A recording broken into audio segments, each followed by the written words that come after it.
Jeter, polluer, c'est brûler de l'argent. Parce qu'il y a plus d'or dans une décharge électronique que dans une mine d'or au mètre cube. Les Coréens fabriquent des batteries à partir de mégots de cigarettes. Si on veut résoudre les problèmes du monde aujourd'hui, il faut s'attaquer à l'empreinte. Bonjour à tous, alors j'ai eu le très grand plaisir de rencontrer Idriss Aberkane. Pour ceux qui ne le connaissent pas encore, Idriss est l'un des grands penseurs de notre époque. Il a 3 doctorats, il a écrit plusieurs livres, et il nous a fait le plaisir de répondre à quelques-unes de nos questions. Je vous laisse découvrir ses réponses, vous allez voir, c'est très intéressant. Et n'hésitez pas à activer les sous-titres si jamais vous avez des difficultés à entendre certains passages. On a eu un petit souci de son, on a essayé de faire au mieux. Merci et bon visionnage. On est entouré de connaissances partout. Tout ce qui a de la valeur, en économie on parle de ce qui a de la valeur, ce qu'on est prêt à acheter avec le temps de sa vie. C'est ça au fond l'économie, étudier toutes les choses qu'on appelle des richesses ou de la valeur, qui signifie que les gens sont prêts à passer un peu de leur temps de vie à les acquérir. La connaissance, elle est partout autour de nous, elle a toujours été là. L'économie de la connaissance, c'est pas la plus récente, c'est la plus ancienne. Les êtres humains échangeaient des savoirs bien avant d'échanger quoi que ce soit d'autre. Comment faire du feu, quelles baies sont toxiques, quels champignons on peut cueillir, où sont les sites de chasse, de pêche, etc. Tout ça, c'était des savoirs, et les savoirs se sont transmis avant les biens matériels. Tout ce qui peut être acheté a nécessité de la connaissance. On va chez le coiffeur, il faut savoir couper les cheveux. Un bien ou un service, il y a toujours de la connaissance impliquée dedans. Même un baril de pétrole, ce qui fait qu'il vaut de l'argent, c'est la connaissance. S'il n'y avait pas le moteur, s'il n'y avait pas l'économie des hydrocarbures, qui est une découverte à la fin du 19e siècle, le pétrole ne vaudrait rien. Donc l'idée que la connaissance est partout et que c'est la source de toute création de valeur, c'est ça le cœur de l'économie de la connaissance. Et c'est la solution la plus concrète aux problèmes écologiques actuels. Comment l'économie de la connaissance peut-elle résoudre cette problématique humaine qu'est la pollution ? C'est vrai que la pollution aujourd'hui, c'est un problème humain. Ça n'a pas toujours été. Mais un déchet, c'est quelque chose dont personne ne veut. La définition d'un déchet, c'est quelque chose où si je l'offre à quelqu'un, il faut que je le paye pour qu'il le prenne. La nature n'en produit pas. Dans la nature, les déchets des uns sont les achats des autres, systématiquement. Quand les feuilles tombent des arbres, on n'organise pas de système de ramassage, on ne subventionne pas les vers de terre. Cela dit, la nature a produit des déchets. Il y a très longtemps, l'oxygène était un déchet. Quand l'oxygène est apparu sur Terre, il a causé une extinction massive de biodiversité qui s'appelait la grande oxygénation. Il n'y avait pas toujours de l'oxygène sur Terre. Et quand les premières bactéries, les premières cyanobactéries ont créé cet oxygène, c'était un poison pour la plupart des organismes. Mais c'est grâce à cet oxygène que la Terre est bleue aujourd'hui, par la couche d'ozone qui est du trioxygène, et puis c'est grâce à cet oxygène que la Terre est verte, avec les plantes vertes. Donc, c'est ça le paradoxe, c'est que la nature fait un judo avec ses déchets. Alors qu'encore une fois, l'oxygène est cancérigène. L'oxygène détruit l'ADN. L'ADN, ça veut dire acide désoxyribonucléique, parce que l'ADN a évolué sur un squelette désoxy pour se protéger des attaques de l'oxygène. C'est très très intéressant, la biochimie, pourquoi l'ADN est comme ça face à ce stress oxydatif, c'est comme ça qu'on l'appelle. Donc, la nature nous montre comment quelque chose de très dangereux, de très destructeur, l'oxygène, peut devenir quelque chose de très beau. Le monde vivant actuel basé sur la respiration. Les humains n'ont pas encore appris cette leçon. Donc les déchets que nous produisons, ils s'accumulent parce que personne n'en veut. La meilleure façon de résoudre un déchet, c'est de lui adjoindre de la connaissance. Avant, nos ancêtres jetaient les déchets dans la terre ou dans la mer. L'océan physique n'est pas infini, la terre n'est pas infinie. Par contre, le seul océan qui peut absorber nos déchets, c'est celui de la connaissance. Une fois qu'on a compris ce principe-là, eh bien, on fait ce qu'on appelle du waste to resource. On a aujourd'hui Apple qui propose de démonter tous les téléphones qu'ils reçoivent, quelle que soit leur marque. Et c'est pragmatique. Ils savent que c'est bon pour leur image de marque, mais ils savent aussi que c'est là qu'il y a plus d'or à trouver maintenant. Les Japonais vont faire des médailles d'or pour leurs prochains Jeux Olympiques à partir des déchets électroniques. Donc, toutes les médailles d'or des prochains JO japonais seront faites à partir de déchets électroniques parce qu'il y a plus d'or dans une décharge électronique que dans une mine d'or au mètre cube. Donc ça fait juste sens de se dire que si on met la bonne connaissance sur le bon déchet, on crée une ressource naturelle qui peut valoir beaucoup d'argent. Les Coréens fabriquent des batteries à partir de mégots de cigarettes. On a plein de solutions qui s'offrent à nous, mais il fallait juste comprendre que déchet plus connaissance égale richesse. Et pour inciter ces initiatives, est-ce qu'il faut passer par la contrainte législative ? Des fois la contrainte marche, ça dépend du pays, ça dépend de la culture du pays. La Suisse, par exemple, ils voulaient réduire les volumes de déchets incinérables, pan, sac poubelle de francs. Voilà. C'est sans appel. Alors c'est très chiant. Aller acheter une rame de sac poubelle et payer 80 balles, ça fait mal. Mais du coup, bon, ça marche. Les volumes de déchets incinérables, très bizarrement, ont baissé. Donc, des fois, ça marche. Mais la Suisse, c'est un pays où les pouvoirs publics et le peuple ont une relation parfaite, harmonieuse, symbiotique, une des meilleures relations au monde. Il y a des pays où les pouvoirs publics et le peuple ont des relations merdiques. Et juste les pouvoirs publics en France, je sais que ça ne marchera pas. On a bien vu avec les Gilets jaunes. Augmenter les impôts sur le diesel, la confiance était tellement inexistante entre les pouvoirs publics et le peuple que ça a donné ça. Pour que ça marche comme à la Suisse, où on met d'un coup des sacs poubelles à 2 balles et on force les gens à réduire leurs déchets incinérables, il faut combiner toutes les méthodes en fait. Il ne faut pas juste essayer de trouver une solution globale qui va être appliquée de la même façon à tous les pays. Si je m'en réfère à ce qu'a fait Gunther Pauli notamment, il a toujours commencé localement, il a toujours commencé par faire des études de cas qui marchaient chez le local, pas que lui. Il faut que les pouvoirs publics et le peuple s'entendent merveilleusement bien, et c'est évidemment pas le cas dans tous les pays. Est-ce qu'il faut aller vers une décroissance? Et la plupart des gens dans le monde pensent qu'il y a trop d'humains sur Terre. Et en un sens, ça paraît vrai, puisqu'il y a ces sacs plastiques, etc. Mais d'un point de vue purement retors, c'est-à-dire si on essaie de jouer sur les mots, c'est faux. Dans le sens où il n'y a pas trop de corps humains sur Terre. Si on mettait même la population terrestre, les corps humains terrestres, dans le Grand Canyon, ça ne remplirait même pas la moitié. Et on sent bien que cet argument, il n'est pas raisonnable, dans le sens où ce n'est pas le nombre de corps humains qui pose problème, c'est l'empreinte. L'empreinte, combien d'eau il a fallu pour faire cette veste, combien d'eau il a fallu pour ce t-shirt, pour le transporter, combien de carbone on a émis, c'est ça le problème. Si on veut résoudre les problèmes du monde aujourd'hui, il faut s'attaquer à l'empreinte, et pas essayer de la freiner. Les pays émergents ne vont jamais accepter de faire ça. Ça fait 40 ans qu'on leur a vendu notre mode de vie, et maintenant on leur dit non, arrêtez, il ne faut pas faire ça. Il faut trouver une nouvelle voie. Cette nouvelle voie, ce n'est pas de freiner l'empreinte, ça ne marchera jamais. C'est d'inverser notre empreinte. Il faut qu'on ait des modes de production qui fixent les déchets. Et ça existe. La nature nous le montre tous les jours. Des modes de production qui fixent les déchets, ce t-shirt par exemple, il n'est pas en coton, il est en modal. Alors le modal, c'est une fibre qui au départ n'était pas super environmental friendly, elle était à partir de bois. Mais on peut faire du modal aujourd'hui à partir de fibres végétales différentes que du coton, par exemple le miscanthus.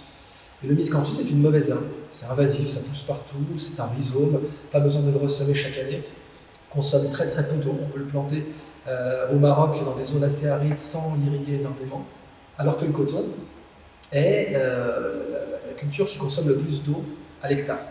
Et c'est à cause du coton que la mer d'Aral a été asséchée, c'est le coton ouzbek qui a contribué à l'assèchement de la mer d'Aral.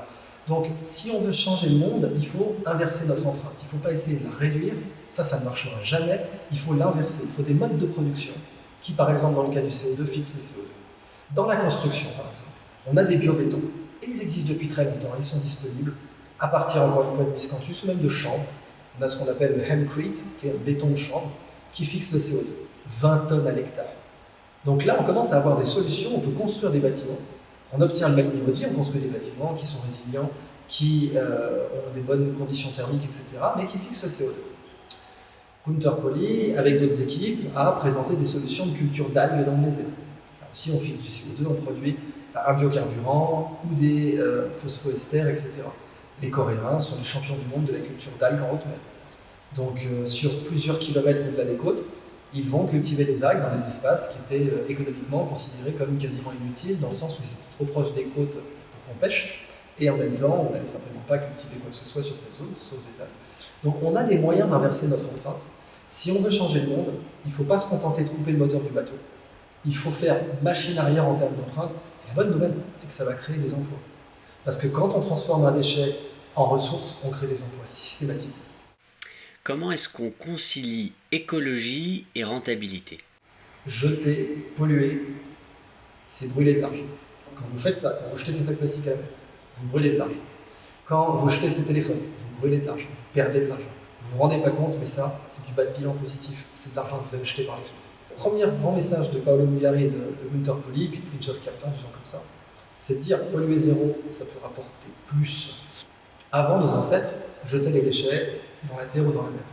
Donc les Gaulois ou nos ancêtres encore plus lointains jetaient des déchets dans l'eau, dans les rivières, etc. parce que la mer ou la terre était infinie pour eux. Mais la conséquence immédiatement négative, c'est qu'on continue à se comporter comme si la terre ou la mer était infinie, alors qu'elles ne le sont pas, et du coup on a un continent de sacs plastiques, plusieurs vortex de sacs plastiques dans l'océan Pacifique.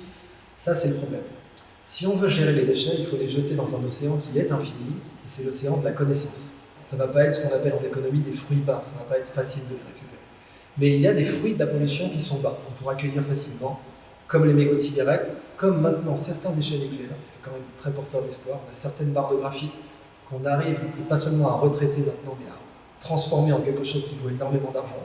C'est pas du recyclage, c'est de l'upcycling, c'est-à-dire on essaie de créer plus de valeur avec le déchet que juste de le remettre dans le circuit. Donc quand une usine a terminé de la création d'un objet ou d'un produit ou d'un service, eh bien, ces déchets sont utilisés par l'usine suivante pour produire un nouveau bien, un nouveau service, et ce, indéfiniment.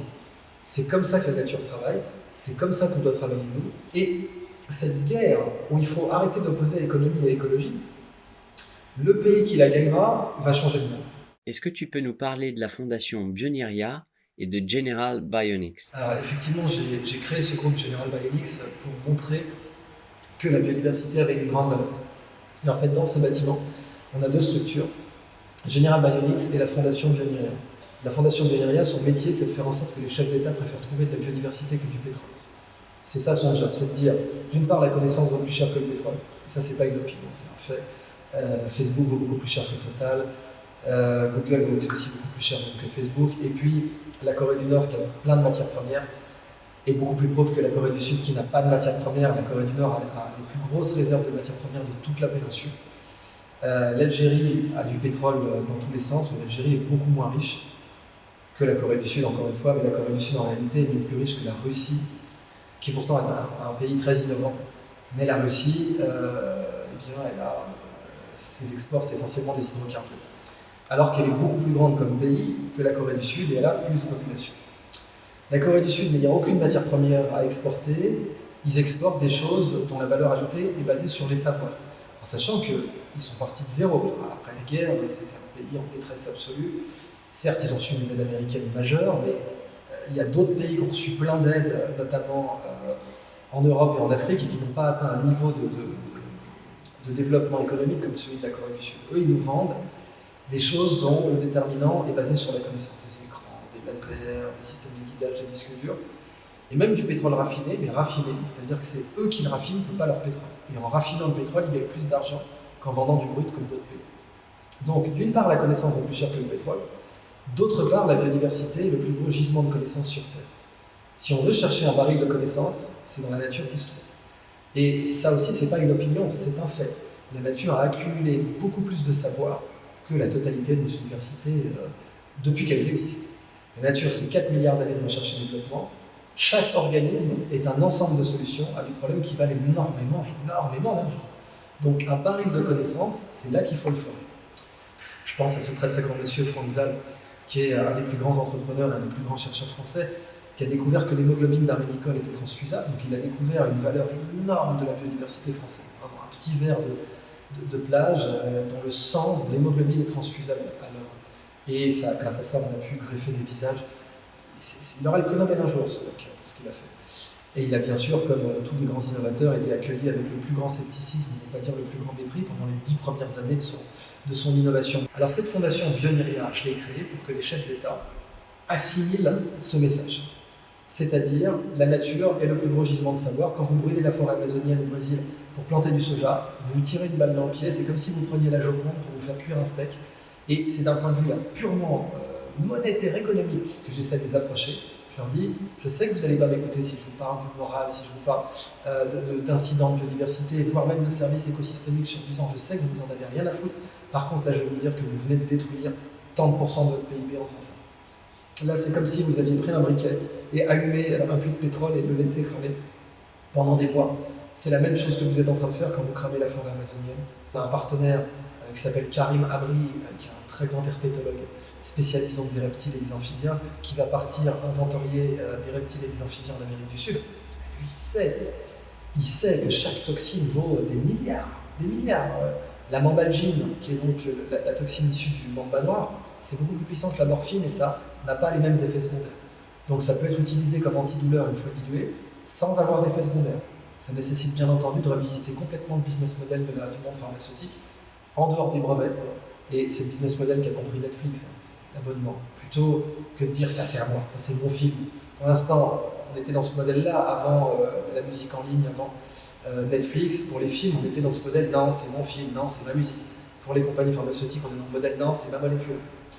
Oui, mais si il s'avère bien que des molécules naturelles non brevetables sont plus efficaces, il y a deux solutions. Soit on dit non, j'interdis, je vais faire du lobbying pour que tous les congrès de médecine disent que c'est pas bien et que cette médecine n'est pas efficace. Donc je vais influencer les médecins pour qu'ils ne la prescrivent pas, ou bien la faire interdire. Ou bien on se dit, je fais un nouveau modèle où j'abonne les gens à leur propre santé, ça va leur coûter beaucoup moins cher. Du coup, je vais pouvoir leur livrer aussi des paniers de ce qu'on appelle des amédicaments, la spiruline, des choses comme ça. Une compagnie pharmaceutique gagnerait tellement plus d'argent en vendant de la spiruline tous les mois qu'en essayant de gratter 2000 balles sur un cancéreux en phase terminale sur sa chimio. Et les gens seraient contents et ils n'auraient pas à dire c'est ma spiruline. Parce qu'on sait très bien que ça ne marche pas, les gens l'achèteraient pour la qualité et pas c'est breveté. Donc la biodiversité vaut cette valeur, les toxines animales valent cette valeur qui n'est pas du tout cartographiée, qui n'est pas du tout inventoriée. En cramant la forêt amazonienne, c'est ça qu'on fait, on brûle des billets de banque.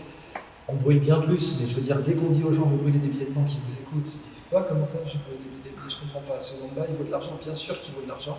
La toxine du mamba noir, si je ne me gourre pas, c'est $600 pour 0,1 mg. 0,1 mg, $600, ça veut dire 6 milliards de dollars le kilo. Sachant que la demande mondiale est supérieure au kilo, si elle est en substitut de la morphine. Donc voilà pour la fondation. Pour General Bionics maintenant, eh bien effectivement c'est la partie société. Donc là on doit facturer les clients, on a des salariés à payer, il faut qu'on ait un bas de bilan positif. Et là notre but effectivement est de résoudre des problèmes en s'inspirant de la nature. Donc soit le client vient à nous avec un problème précis, et nous, par notre connaissance de la biodiversité, on leur dit il y a ça, le dessalement de l'eau de mer, qui est un problème mondial. L'eau, c'est la première ressource la plus demandée sur Terre aujourd'hui. Et après, c'est le sable, pour faire du béton. Le béton, les Chinois coulent plus de béton en 3 ans que tous les États-Unis d'Amérique dans tout le XXe siècle. Ça, c'est la situation actuelle. Les Chinois en 3 ans, c'est les États-Unis d'Amérique, de Roosevelt à George Bush fils. De Theodore Roosevelt à George Bush fils, c'est la consommation chinoise 3 ans. Et ça rejette masse de CO2. C'est pour ça que si on avait plus de biobéton sur étagère disponible aux clients, bien évidemment, on fixerait le CO2 par nos maisons plutôt que d'en rejeter, ce qui est débile en soi. Donc, eau, sable, hydrocarbures, mais eau, sable avant hydrocarbures, c'est ça que peu de gens savent. Si on doit avoir des effondrements dus à des ressources, l'eau et le sable peuvent arriver bien plus vite que les hydrocarbures. Et en même temps, le sable, c'est parce qu'on ne sait pas utiliser le sable du désert pour faire des bétons, c'est pas ça qui manque, mais le sable qu'on utilise pour faire un béton, c'est du sable de plage, c'est du sable de mer. Il faut que la granularité corresponde au béton. Et il n'y a que le sable de mer qui peut permettre de faire aujourd'hui un béton. Si on savait demain découvrir une méthode pour faire du béton avec du sable du désert, le problème serait résolu. Et puis on a d'autres méthodes maintenant, on peut transformer des bouteilles en sable. Il y a une société néo-zélandaise, on met une bouteille dans une machine, elle la ressort en poudre en sable. Et eux, ils s'en servent pour justement réalimenter les plages qui ont été épuisées par les bétonneurs. Et l'eau, voilà, on a un client qui arrive avec ça, on dit la glande périorbitale du pingouin, pingouin c'est en anglais, ils disent penguin, mais c'est manchot empereur, faut surtout pas dire pingouin en français, à chaque fois je fais l'erreur à cause de la traduction. Eh bien sa glande périorbitale dessale l'eau de mer avec les meilleurs rendements énergétiques connus sur Terre.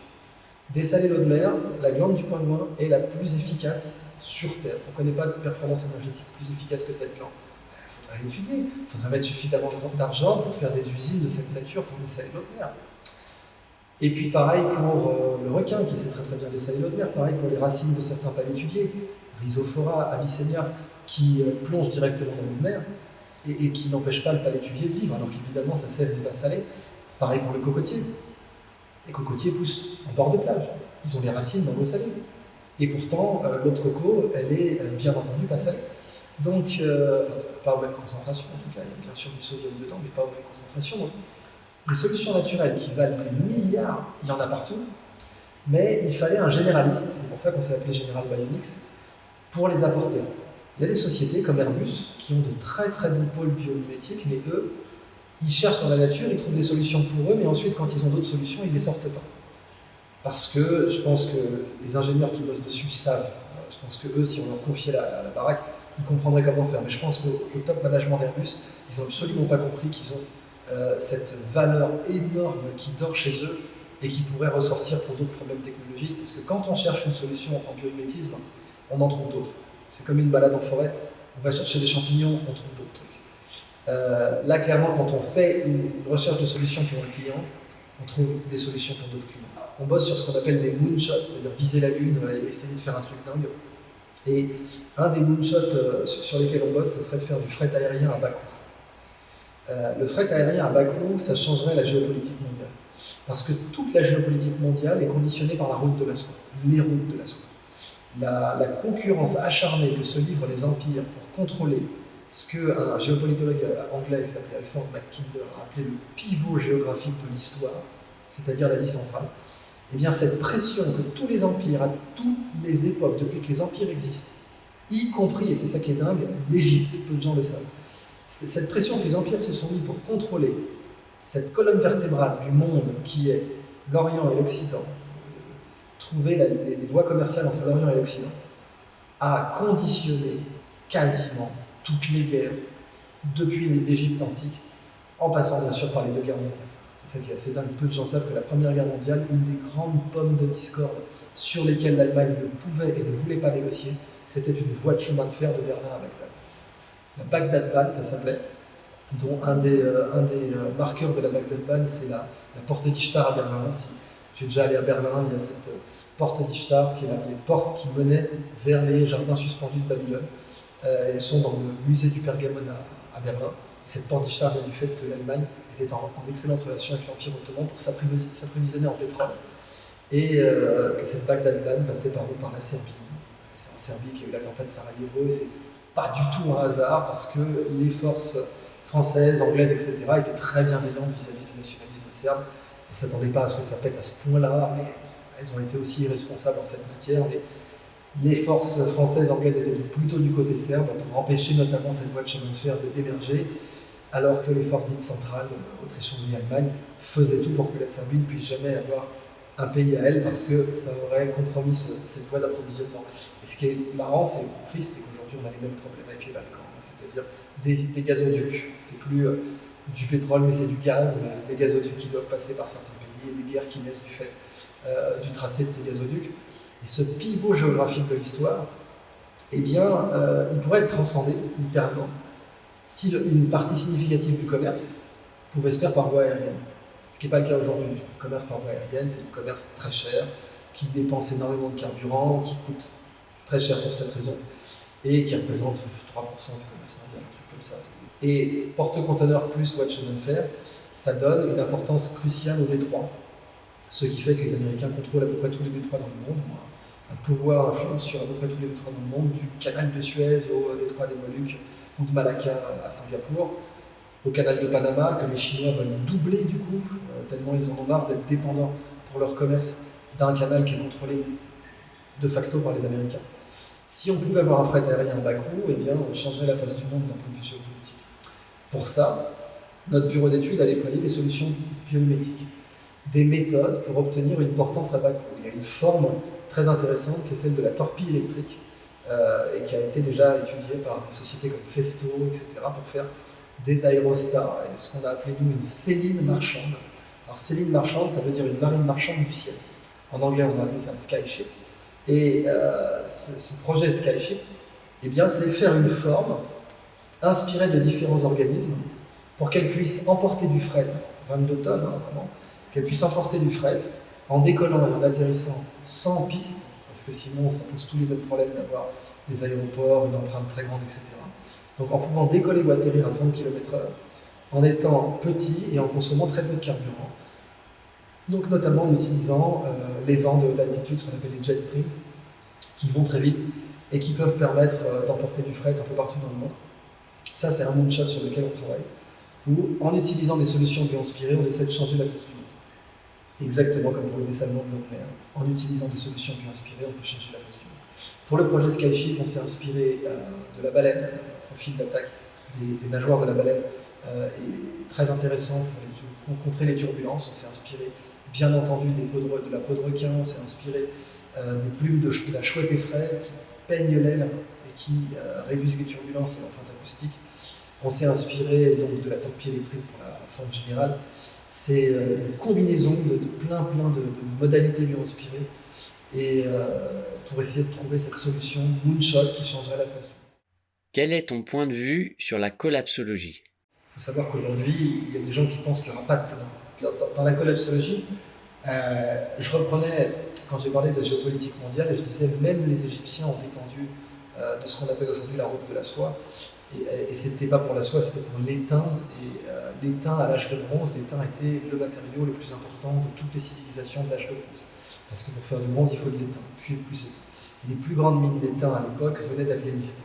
Donc l'étain traversait de l'Afghanistan jusqu'à l'Égypte, jusqu'à la Crète, etc., jusqu'aux Assyriens, jusqu'aux Hittites, pour faire toutes ces grandes civilisations qu'on donnait peut-être le mythe de l'Atlantide, enfin tous les mythes de ces civilisations incroyables, de bien avant les Grecs, de bien avant les Étrusques. Et puis d'un coup, il y a eu un effondrement. C'est là que je voulais en venir. On appelle ça l'effondrement de l'âge du bronze. Vers le XIIe siècle avant Jésus-Christ, on a en une cinquantaine d'années plein d'empires brillants, comme l'Égyptien, comme les Assyriens, comme les Hittites, comme les Phéniciens, comme les Phéniciens, mais aussi comme les Minoens, la Crète, etc. Et les Mycéniens aussi, sur la péninsule grecque, qui s'effondrent. Ils faisaient des constructions de dingue, ils avaient des palais qu'on donnait le mythe du Minotaure, c'est pour ça qu'on appelle ça les Minoens. Et puis d'un coup, ça s'effondre, et puis on ne voit plus de production à ce niveau-là pendant 600 ans. Pendant 600 ans, plus de poterie de ce niveau-là. Il y a même des langages qu'on n'arrivera plus à déchiffrer, comme le linéaire A chez les Minoens. Des langues qui seront voilà, on ne sait toujours pas aujourd'hui, avec tous les moyens qu'on a en cryptographie, déchiffrer ces langues. Et cet effondrement, beaucoup de chercheurs l'ont comparé à notre période. L'effondrement de l'âge de bronze, c'est une dépendance internationale. C'est une première mondialisation de Méditerranée. C'est vraiment, on a plusieurs puissances autour de ce Mare Nostrum, comme allaient l'appeler les Romains beaucoup plus tard, qui est le début de la mondialisation. Donc, les empires dépendent les uns des autres. Ils ont un commerce qui n'est pas chez eux, ils ne sont pas autosuffisants. Ils ont commencé tous autosuffisants. D'ailleurs, c'est l'autosuffisance qui a créé la civilisation, c'est-à-dire c'est les surplus de grains qui ont permis aux premières villes d'émerger. Et puis ensuite, la création d'une classe dominante, l'idée d'un commerce international, l'accumulation des richesses, les inégalités, vont faire une interdépendance commerciale entre toutes ces civilisations, vont créer des rivalités qui font qu'elles vont se battre, et puis vont faire que si l'une s'effondre, les autres peuvent s'effondrer. Et c'est ce qu'on voit à l'âge de bronze. Autour de 1177 avant Jésus-Christ, on va voir le commerce de l'étain qui est perturbé. Et puis du coup, plein d'autres trucs qui s'enchaînent, l'huile d'olive, le blé, etc.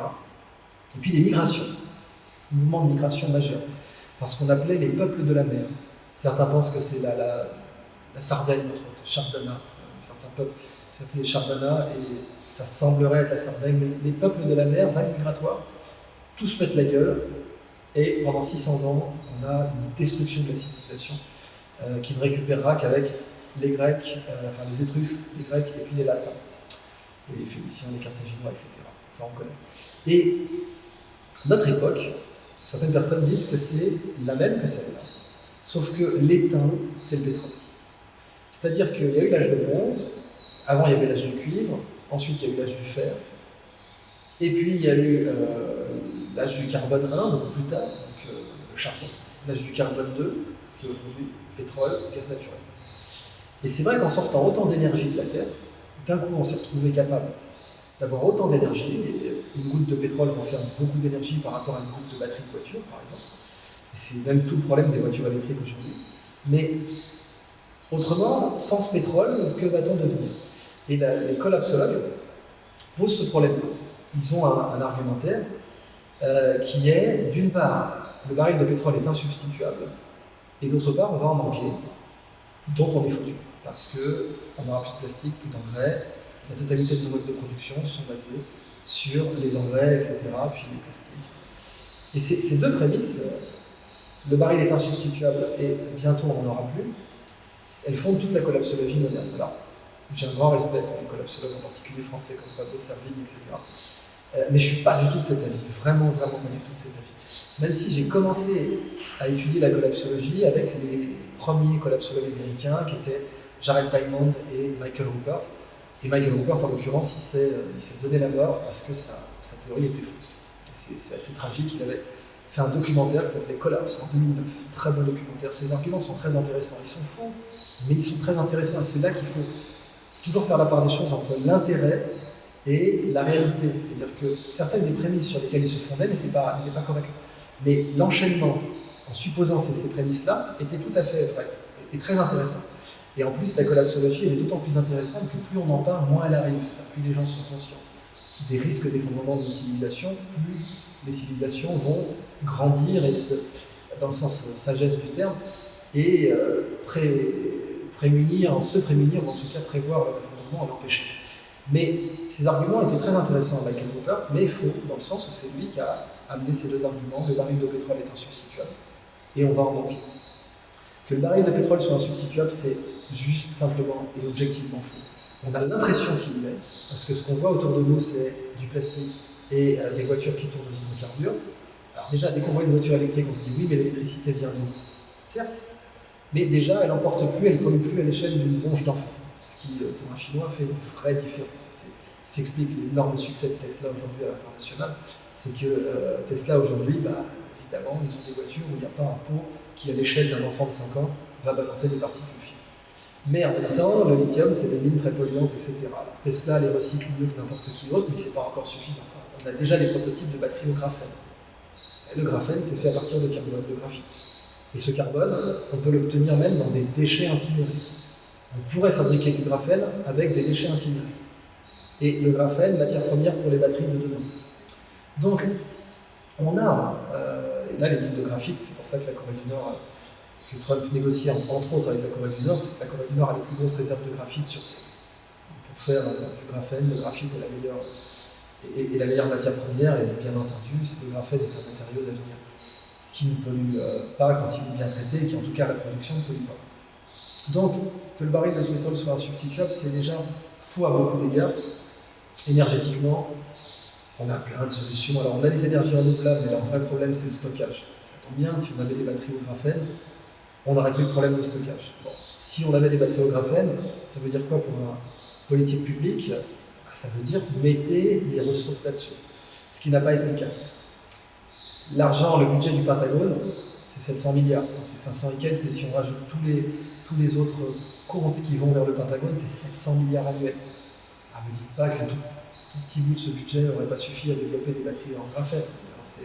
Et on sait très bien que oui, ça aurait suffi. Quand on voit le budget du CNRS, c'est 6 milliards, les gars, avec un tout petit morceau du budget du Pentagone, on les avait, les batteries en graphène.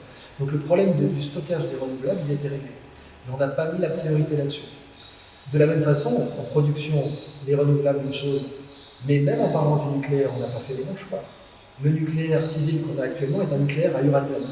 On sait aujourd'hui que la filière uranium pour le civil, sur le long terme, c'était pas du tout le bon choix, vraiment pas du tout. Et il y avait une autre filière possible qui était la filière thorium, dont aujourd'hui n'importe quel ingénieur nucléaire va dire ah oui, mais la filière thorium, elle n'est pas sur étagère, on ne peut pas l'installer tout de suite. Et oui, on ne peut pas parce qu'on n'a pas du tout investi dedans. Parce que comme des abrutis, on a investi dans une filière qui était d'origine militaire. La filière uranium, c'était une filière d'origine militaire avec des réacteurs à uranium, c'était pour les sous-marins. Et donc évidemment qu'ils étaient amortis en matière de recherche, puisque l'armée les avait déjà payés. Mais les utiliser pour le civil, c'était une faramineuse connerie. Et aujourd'hui, on est coincé avec cette technologie, alors que la filière thorium, c'était des déchets gérables, alors totalement, beaucoup moins en quantité et en termes de durée de vie, rien à voir avec les déchets de la filière uranium.